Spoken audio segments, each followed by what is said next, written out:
Right off the top, new week, new executive orders. So we expect President Donald Trump to sign 3 new orders in relation to the military on day 1 of Pete Hegseth's job as our nation's newly confirmed Secretary of Defense. So those orders include policies for transgender service members, a ban on several DEI initiatives, and reinstating members of the military who were discharged for refusing to get the COVID vaccine. So let's bring in CBS News White House digital reporter Aaron Navarro. Aaron, nice to have you with us there from the White House lawn.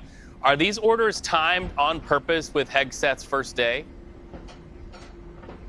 Reed, well, it certainly is Secretary Hegseth's first official day. He, of course, was confirmed over the weekend, and he actually kind of previewed some of these executive orders while talking to reporters outside the Pentagon this morning. In addition to the ones you listed, though, I want to note he also talked about taking action on creating an American Iron Dome.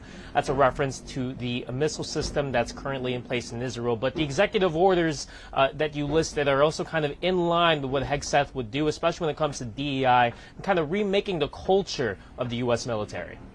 So you talk about the Iron Dome, which makes us think of Israel. Let's talk about Middle East envoy Steve Witkoff. He is visiting Israel, but after a stop in Saudi Arabia. What are those stops? What's the objectives of the United States there?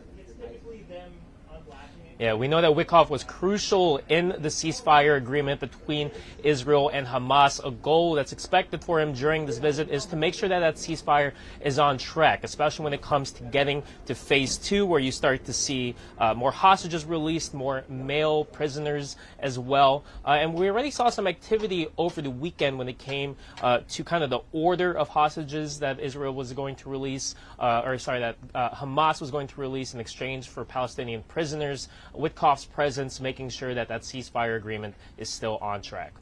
I also want to ask you about what happened, sort of that back and forth between the United States and Colombia. We know that over the weekend, Colombia did not allow a U.S. flight carrying those deportees to land. That prompted a threat from President Trump, but now an about-face report today? Yeah, that's right.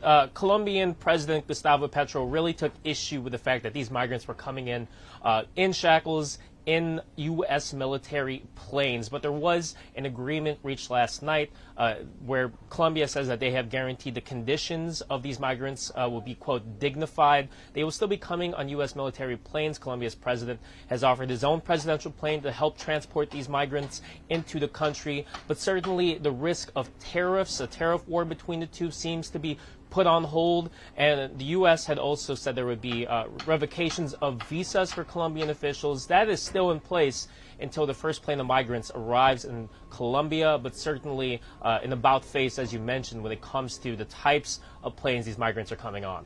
All right, so Aaron, while we have you, we know that President Trump is down in South Florida today. What's the ground game for the president on day 1 of a new week?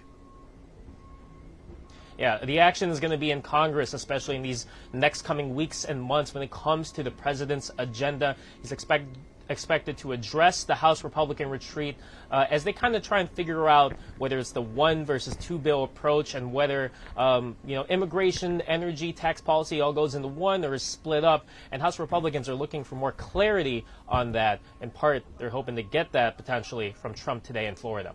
Aaron Navarro, live from the White House. Thank you so much for those updates.